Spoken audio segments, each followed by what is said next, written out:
Hi friends, నిన్న episode చూశారు కదా. ఎపిసోడ్లో ఉన్నాయి, లైవ్లో లేవు, లైవ్లో ఉన్న ఎపిసోడ్ లేవు. లైవ్లోనేమో దివ్యాన్ని పిలిచి సలహాలు అడుగుతున్నారు, భరణి గారు అందరు పిలిచి అడుగుతున్నారు. అవి ఎపిసోడ్లో చూపించలేదు. లైవ్లోనేమో సంజన గారిని బ్యాడ్గా చూపించాడు, ఇక్కడ అక్కడే మంచిగా చూపించాడు. ఎపిసోడ్లోకి వచ్చాడు సంజన గారిని మంచిగా చూపిస్తున్నారు. ఏందో అర్థం పర్థం లేకుండా ఇప్పుడు చేసేవాడికి ఎలా ఉంటుంది, ఏది మంచో ఏది చెడు అర్థం కావట్లేదు. అంటే ఆ ముక్క ఆడుంటుంది, ఈ ముక్క ఏడుంటుంది. ఓకే ఫ్రెండ్స్, ఇప్పుడు కంటెండర్షిప్లో ఎవరున్నారు, ఎవరు గెలిచారు, ఎవరు కెప్టెన్ అయ్యారు, అసలు ఊహించిన పర్సన్ కెప్టెన్ అయ్యాడు. జనం అందరూ ఏమనుకుంటారు, ఇమ్మానుయేలే కెప్టెన్ అయి ఉంటాడు ఎందుకంటే సాక్రిఫైస్ చేశాడు కదా అనే పాయింట్ ఆఫ్ వ్యూలో ఉంటారు కదా. రండి మాట్లాడదాము. ఫస్ట్ టైం మన ఛానల్ సబ్స్క్రైబ్ చేయండి, లైక్ చేయండి, షేర్ చేయండి. ఎవరైనా సబ్స్క్రైబ్ చేస్తున్న వాళ్ళైతే బెల్ బటన్ నొక్కితే మన నోటిఫికేషన్ మీకు వస్తుంది డైరెక్ట్గా. ఓకే ఫ్రెండ్స్, ఇక్కడ నేనేం చెప్పుకున్నాము, ఆటలు అందరూ బాగా ఆడారు. లాస్ట్కి వచ్చేటప్పటికి రెడ్ టీంకి వచ్చేటప్పటికి పవన్ కళ్యాణ్, నెక్స్ట్ మళ్ళీ వాళ్ళే గెలిచి రెడ్ టీంలోనే ఇమ్మానుయేల్ కంటెండర్గా ఇద్దరు అయ్యారు. మళ్ళీ బిగ్ బాస్ చెప్పిన ట్విస్ట్ ఏంటి, మీకు ఆపోజిట్గా ఎవరిని ఎన్నుకుంటారని అంటే 2 జట్లు ఎన్నుకోమంటే 2 జట్లు తనూజ, సుమన్ గారు, రాము అండ్ రీతు, సంజన గారు ఆడితే ఇక్కడ రీతు గెలిచింది బ్లూ టీం నుంచి, ఎల్లో టీం నుంచి రాము గెలిచాడు. ఈ 4 కంటెండర్స్ అయ్యారు. అయితే బిగ్ బాస్ పెట్టే ట్విస్ట్ భలే ఉంటుందో, ఇంకా అది పెట్టలేదు ఏందో అనుకున్నా, పెట్టేశాడు. వీళ్ళ 4 భవిష్యత్తు ఎవరు కెప్టెన్ అయితే బాగుండిద్ది అనేది హౌస్ మేట్ చేతిలో పెట్టేశాడు. ఇంకెట్లుంటుంది, ఇంతకుముందు ఎట్టుంది, మిరపకాయలు దండేసి పెట్టమంటే శోభా శెట్టి బీపచ్చం చేసేసింది మిరపకాయల దండ ఎవరి మీద. ఎవరు కోపం వచ్చి మిరపకాయల దండ ఇసిరేసి దానికి నాకు సార్ కూడా అడిచారు ప్రాపర్టీని డ్యామేజ్ చేస్తావా అని. చాలా బీపచ్చంగా ఉంటుంది, ఎందుకంటే వాళ్ళు రీజన్లు చెప్తారు, ఆ రీజన్ ఎడకు నచ్చవు, కష్టపడ్డదంతా కూడా వేస్ట్ అయిపోయిద్దా అనే పాయింట్ ఆఫ్ వ్యూలో భలే గొడవలు జరుగుతాయి. అది మళ్ళీ నామినేషన్లో కూడా ఇంకా దివే గొడవలు అట్లా వీళ్ళ చేతిలో పెట్టారు. ఇప్పుడు ఎవరో మనం ఏమనుకుంటాము, ఇమ్మానుయేల్ అయి ఉంటాడు ఎందుకంటే సాక్రిఫైస్ చేశాడు, గేమ్ బాగా ఆడాడు, పవన్ కళ్యాణ్కి గైడ్లైన్స్ ఇచ్చాడు అనే ఆలోచనలో ఉంటారు కదా. కానీ ఇక్కడే పప్పులో కాలేసావు, ఇమ్మానుయేల్ కాలే. ఎక్కడి నుంచి వచ్చారా నువ్వు తెలుసుకొని మాట్లాడన్నారే, ఆ పర్సన్ అయ్యాడు కెప్టెన్ అక్కడ, చూసారా. పైగా వాళ్ళ టీంనే మోసం చేసి ఎదుటి వాళ్ళకి వేరే వాళ్ళకి హెల్ప్ చేసింది, అది కూడా కాలం. అయితే ఏమేమి రీజన్ చెప్పారు, వీళ్ళని సెలెక్ట్ చేస్తా, ఎవరిని తీశారు అనేది కూడా మాట్లాడదాం. ఇమ్మానుయేల్ని ఫస్ట్ పవన్ కళ్యాణ్ తీసేశారంట. ఎందుకు, నువ్వు హౌస్ కెప్టెన్గా పనికిరావు, నీ అగ్రెసివ్ యాటిట్యూడ్ అది హౌస్లో పనికిరాదు.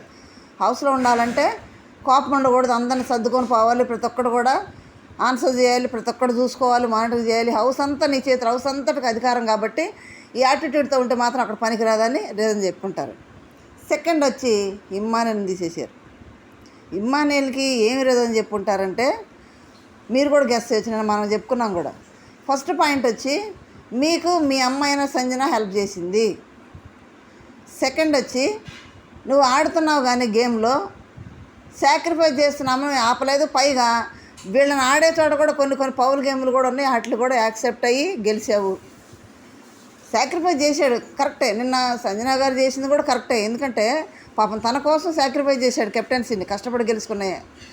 దానికి పాపం కృతజ్ఞతగా ఆమె ఏం చేసింది, ఏ టీంలో ఉండా నాకు సార్ వచ్చి పనిష్మెంట్ ఇస్తాడని తెలిసి కూడా దానికి కూడా సిద్ధపడి ఓపెన్ చెప్పేసింది, నా కోసం సాక్రిఫైస్ చేశాడు నా కొడుకు కాబట్టి వాడు కంటెండర్గా అవ్వాలి, కనీసం అదన్నా నేను హెల్ప్ చేయాలి అని ఓపెన్గా చేసింది. అంటే తర్వాత వచ్చే పనిష్మెంట్ కూడా తన పాపం యాక్సెప్ట్ చేసే కదా, ఎందుకంటే తన సాక్రిఫైస్ని తనకేదో రుణం తీర్చుకోవాలన్నట్టు చేసింది. కానీ అక్కడ అది ఎట్లుందంటే ఆటకు వచ్చేటప్పటికి పాపం అందరూ కష్టపడి ఆడుతున్నారు కదా, అందరూ ఎవరి కాళ్ళు ప్రాణం పెట్టి ఆడుతున్నారు. అక్కడ ఫిజికల్గా కింద పడుతున్నారు, మీద పడుతున్నారు, ఒక్కొక్కళ్ళ పైన తొక్కుతున్నారు, ఎక్కడ తొక్కుతున్నారో తెలియట్లేదు, ఎవరికి మీద పడుతుందో తెలియట్లేదు. ఒకసారి ఊపిరి ఆడకపోతే భరణి గారు పాస్ ఇచ్చి వాడిని లేపి వాడు ఓకే అన్నాక మళ్ళీ పెట్టడం, ఇదంతా కూడా ఫిజికల్గా చాలా ఫిజికల్ ఆటలు. నేను 2 రోజులు ఆడింది కూడా. మరి అంత కష్టపడ్డారు కదా, ఆ కష్టపడ్డ దాంట్లో కష్టానికి విలువ లేకుండా పాపం తన టీంనే ఓడేటట్టు చేయడానికి ప్రయత్నం చేసింది సంజన గారని వాళ్ళ పాయింట్ ఆఫ్ వ్యూ.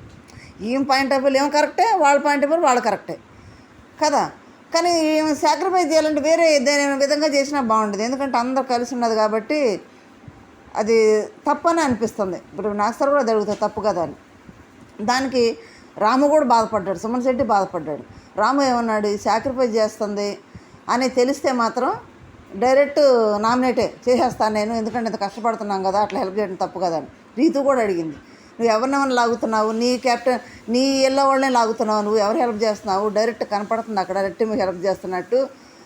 అట్లా చేస్తే ఎట్లా మేము అందరూ కష్టపడి ఆడుతున్నాం, ఫిజికల్ ఆడుతున్నాము, ఎంత దెబ్బలు తగులుతున్నాయి, మీరు అట్లా చేయకూడదు అని అంటే, నేను చేస్తానబ్బా, నా కోసం సాక్రిఫైస్ చేశాడు కెప్టెన్సీ, నేను చేస్తాను అని ఓపెన్ చెప్పేసింది. అయితే డైరెక్ట్గా చెప్పేసింది అబ్బా, వెనక ముందు ఏం ఆలోచించదు. సంజన గారు మాత్రం స్ట్రైట్ ఫార్వర్డ్, ఎవ్వరికి భయపడదు.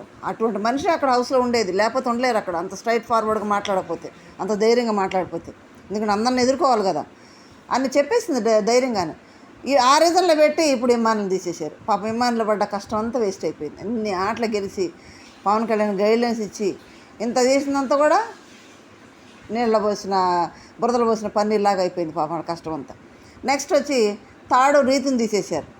రీతుని ఎందుకు తీసుంటారంటే, నేను అనుకునే రీజన్ ఏంటంటే, నువ్వు గేమ్ ఆడతాం, గేమ్ బాగా ఆడింది, గేమ్లో మాత్రం నో డౌట్ 100% ఇచ్చేసింది. కానీ డెమాన్ చుట్టూ తిరగడం అనేదా, లేదంటే ఆడమాటలు డబుల్ గేమ్ ఆడుతుంది అనేదా, మరి ఏమి రీజన్ చెప్పాడు పూర్తి ఎపిసోడ్ చూడాలి. ఎందుకంటే మన ప్రోమోలో వచ్చింది కూడా మనం అనౌన్స్ చేయడానికి లేదు. అంటే ప్రోమోలో వచ్చింది ఒకలాగా ఉంటుంది, లైవ్లో ఒకలాగా ఉంటుంది, ఎపిసోడ్లో ఒకలాగా ఉంటుంది. అందుకే చేయలేం, మనం పూర్తిగా చూస్తేనే దాన్ని చెప్పగలం మనం ఏమి రీజన్ అనేది.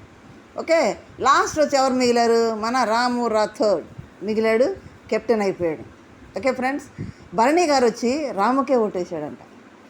చూసారా, రీతు ఓటేయలేదు. ఎందుకంటే రాము అంటే ఫస్ట్ నుంచి కూడా భరణి గారికి చాలా ఇష్టం. ఎందుకంటే అరే నువ్వు చిన్న వయసు నుంచి కూడా, నీ వయసులో మేము ఎక్కడున్నామో తెలియదురా, నువ్వు ఇంత చిన్న వయసులోనే ఇంత పైకి వచ్చేసి నీ కుటుంబాన్ని నిలబెట్టి, నీ అన్న కాపురాన్ని నిలబెట్టి, నీ అన్న పిల్లల్ని నిలబెట్టి ఇంత చేస్తున్నావు అని వాడిని చాలా మెచ్చుకుంటారు. ప్రతిసారి కూడా ఏదైనా గేమ్కి వెళ్తుంటే కూడా రాము ఆల్ ద బెస్ట్ చెప్పన్నా అని భరణి గారిని వాటేసుకుంటే, Bharani garu all the best అని ముద్దు పెట్టుకొని చెప్తున్నాడు ప్రతి ఒక్క గేమ్లో. వాడు గమనించండి మీరు రాముని. అందుకని గౌరవం చాలా ఇస్తాడు భరణి గారికి రాము.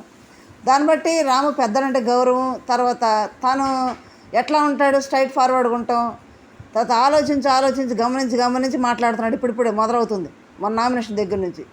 ఆ విధానం ఏదైనా కానీ ముఖం మీద చెప్పేస్తాడు. హౌస్ అంతా కూడా మేనేజ్ చేయగలనని రాము రాథోడ్ని కెప్టెన్ చేశాడు ఫ్రెండ్స్. మరి వీళ్ళ నలుగురిలో మరి రాము రాథోడ్ అవటం కెప్టెన్గా మీకు ఇష్టమేనా? ఎవరైతే బాగుండేది కామెంట్ చేయండి, లైక్ చేయండి, షేర్ చేసి సబ్స్క్రైబ్ చేయండి. Thank you.